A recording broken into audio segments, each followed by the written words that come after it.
A friend of mine who is a priest works with drug addicts, helping them to overcome their addiction. He doesn't judge nor reject them.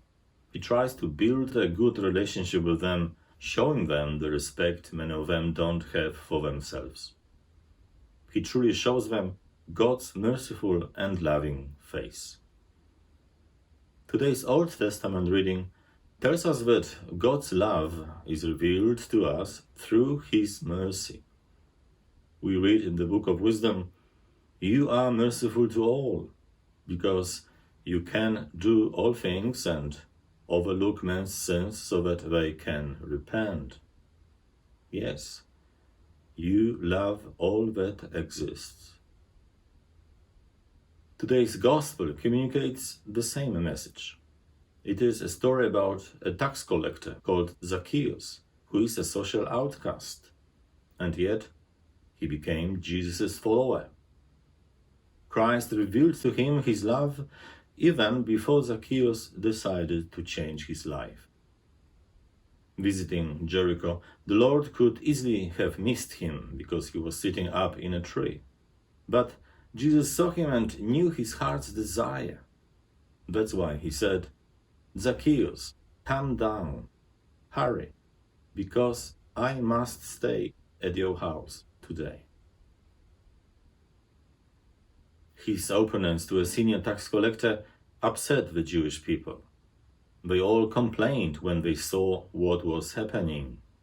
However, the fruit of that encounter was great, not only for Zacchaeus, who experienced an authentic joy of heart, but he also decided to share his possessions with the poor. By building a relationship with that public sinner, the Lord showed those around that they didn't have to wait to be holy before they could encounter Him. The same is true today. God's love always precedes our repentance. Our spiritual transformation becomes a reality when we begin to understand that we are loved and accepted as we are. In His mercy, Jesus knocks on the door of our hearts continuously. We just have to open the door and welcome Him, embracing His grace with trust and joy. We read in the book of Apocalypse, "Look, I am standing at the door, knocking. If one of you hears me calling and opens the door, I will come in to share his meal, side by side with him." Jesus respects our freedom and will never force us to do anything against our will. He is extremely patient. He wants to walk with us in our daily lives. I think the best time to open the door of our heart to the Lord is during Eucharist. Every Mass celebrates His life-giving sacrificial gift to us. We will never comprehend that mystery while on earth. That's why each of us is a little bit like the short Zacchaeus. We are all limited by our narrow human perceptions, but the Lord is not worried about our limitations. He is happy that we want to catch a glimpse of His face. He knows our desire to look at Him from the different trees of our lives. He understands that we long for His loving presence, even though we often don't want to admit it. Sometimes people tell me that they don't know how to invite Jesus for a spiritual meal.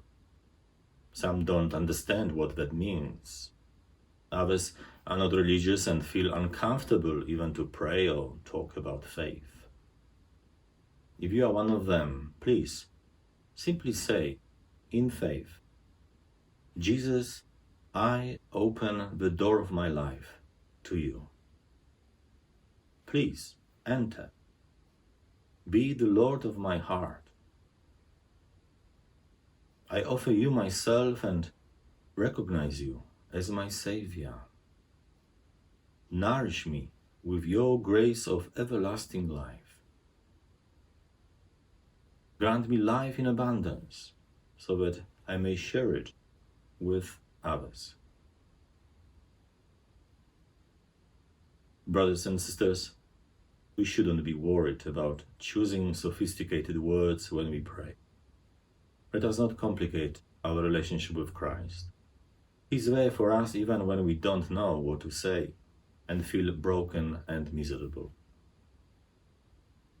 As Jesus brought the salvation to Zacchaeus' house and saved what was lost, He invites us today to accept His salvation again. He wants to set us free from any bondages, including from our love of money and status.